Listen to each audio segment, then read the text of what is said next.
अश्वत्थामा जो द्रोणाचार्य जी का पुत्र था, अश्वत्थामा, इससे और दुर्योधन से थोड़ा मित्रता था, थोड़ी मित्रता थी दुर्योधन और अश्वत्थामा से। अब ये रणभूमि में अचेता अवस्था में, अधमरे अवस्था में दुर्योधन पड़ा है। अश्वत्थामा इसे मिलने गया। अश्वत्थामा गया, देखा, कहा मित्र बड़ी विकट स्थिति है, युद्ध में तो मैं तुम्हारी विशेष सहायता नहीं कर सका, लेकिन अब मैं तुम्हारे लिए क्या कर सकता हूं जिससे तुम अगर प्राण भी त्यागो तो प्रसन्नता पूर्वक त्यागो और तुम्हें ग्लानि न हो। अब दुर्योधन ने कहा, अश्वत्थामा आप सही कह रहे हैं, लेकिन मेरे मन में तो सिर्फ एक ही ग्लानि है। हम 100 भाई थे, एक भी नहीं बचे, और शत्रु जो था 5 भाई था, एक भी नहीं मरा। यही दुख है मेरे मन में। अब तुम क्या मदद कर सकते हो मेरी? अश्वत्थामा ने सुना, कहा ये बात, मित्र मैं तुमको वचन देता हूं और आश्वासन देता हूं कि तुम एक की बात कर रहे हो, मैं 5 का सर काट के लाऊंगा और तुम्हारे समक्ष रख दूंगा, तब तो तुम्हें संतोष रहेगा। प्रसन्न हो गए दुर्योधन। अश्वत्थामा जी चले गए, अश्वत्थामा वहां से चला गया। उसी दिन जो भगवान थे कृष्ण जी, पांडवों को लेकर विजय का महोत्सव मनाने शिविर से बाहर गए हुए थे कि भाई अब विजयी हुए हो, थोड़ा महोत्सव तो मनाओगे।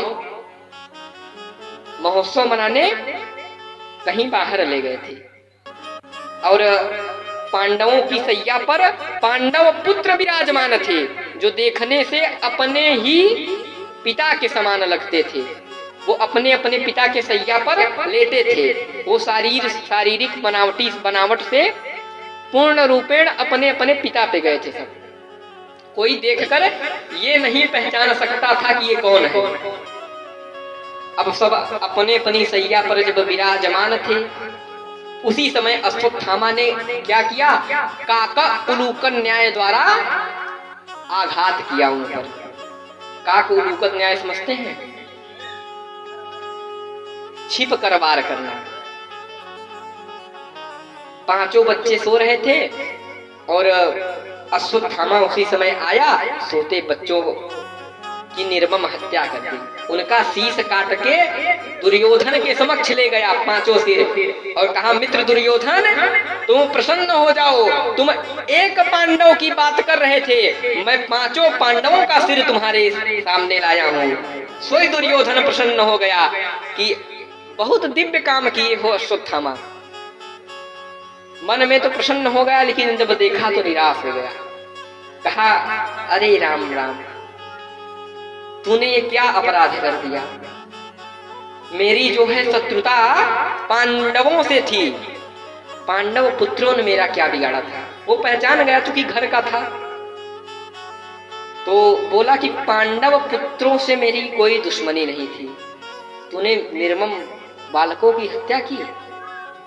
अब जल्दी भाग जाओ यहाँ से, तुम मेरे मित्र हो इसलिए। और इसी विरह में वो दुर्योधन जो था प्राण त्याग दिया। अश्वत्थामा भाग गया वहां से कि अगर पांडवों को पता चल गया ये अपराध मैंने किया है, तब तो मेरी मृत्यु निश्चित ही संभव है। अब ये भाग गया। इधर पांडव आए और देखे जो स्थिति, सबसे ज्यादा कष्ट द्रौपदी को हुआ। द्रौपदी चूंकि माता थी, बहुत विलाप की, बहुत रोई। और अर्जुन सामने आए, अर्जुन से कहा, धिक्कार है तुम्हारे गांडीव पर, तुम्हारे इस गांडीव नामक धनुष पर धिक्कार है, पूरे पांडवों को धिक्कार है। कोई सोते हुए बच्चों का सर काट गया और तुम लोग निर्द्वंद होकर घूम रहे हो, महोत्सव मना रहे हो। अर्जुन ने कहा, द्रौपदी तुम तनिक भी चिंता मत करो, किंचित मात्र चिंता मत करो। मैं अर्जुन ये संकल्प लेता हूं कि कोई भी हो पुत्रों का हत्यारा, ये क्षत्रिय का संकल्प है, मैं संकल्प लेता हूं कि उसे तुम्हारे समक्ष लाकर मृत्यु दंड प्रदान करूंगा, वो चाहे जो। इतना कहकर चल दिए भगवान को साथ लेकर, कृष्ण जी को। अब चल दिए। बड़े ही खोजबीन के बाद अश्वत्थामा मिला उन्हें, रथ में बांध के पटक दिया। श्री कृष्ण जी कह रहे हैं ये क्या कर रहे हो तुम? अर्जुन कह रहे हैं वही कर रहे हैं जो करना चाहिए। क्या बोल रहे हैं? इसको मैं ले जाऊंगा द्रौपदी के समक्ष, मृत्यु दंड प्रदान करूंगा। अच्छा, तुम द्रौपदी के समक्ष क्यों मारोगे? जो करना है यही कर लो, इसको मृत्यु दंड देना है तो यही दे दो, बाद में थोड़ा सा अच्छा नहीं रहेगा। अब जब अर्जुन सुने, कहे नहीं महाराज, मेरी प्रतिज्ञा है, मैं उनके समक्ष द्रौपदी के सामने मृत्यु दंड दूंगा। अब कहीं फिर ठीक है, जैसी तुम्हारी इच्छा। बांध के रथ में घसीटते हुए ले आए और द्रौपदी के सामने बांध के पटक दिया कि लो देवी जी, तुम्हारे पुत्रों का हत्यारा यही है, इसे जो दंड देना चाहो वो सबको स्वीकार है। इसने बहुत भारी अपराध किया है कि सोते हुए बच्चों का सर काट दिया, सोते हुए शत्रु पर कभी प्रहार नहीं करना चाहिए। नीति कहती है मत्तम प्रमत्तम उन्मत्तम सुप्तम बालम स्त्रियम जड़म प्रपन्नम विरथम धीरम प्रपन्नम विरथम भीतम न रिपुम हन्ति धर्मवित्। शत्रु इन स्थितियों में हो तो उस पर शस्त्र नहीं उठाना चाहिए। किस स्थिति में? मत्तम प्रमत्तम उन्मत्तम, व्यक्ति किसी नशे में हो, अचेतावस्था में हो। सुप्तम बालम स्त्रियम जड़म, शत्रु अगर कोई बालक हो, शत्रु सोया हुआ हो।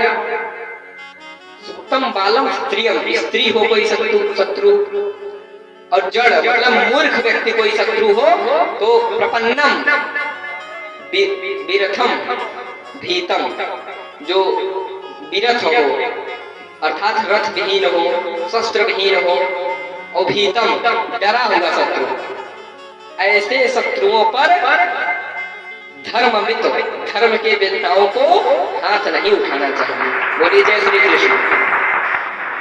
तो ये बहुत अपराधी है, इसे जो दंड देना चाहो तुरंत दो। अब देवकी माता देखी कि ये गुरु द्रोणाचार्य जी का पुत्र अश्वत्थामा है, तुरंत अपने पति अर्जुन को बोली, अरे अरे आप ये क्या कर रहे हैं? मुच्यताम मुच्यताम एष ब्राह्मणो नितरा गुरुम, छोड़िए इसे, छोड़िए इसको, बंधन मुक्त करिए। तुरंत दौड़कर बंधन मुक्त करने लगी और नमस्कार की बड़े भाव से। अर्जुन ने देखा कि ये क्या कर रहे हो, ये क्या कर रही हो देवी जी, ये तो तुम नमस्कार, ये तुम्हारे पुत्रों का हत्यारा है।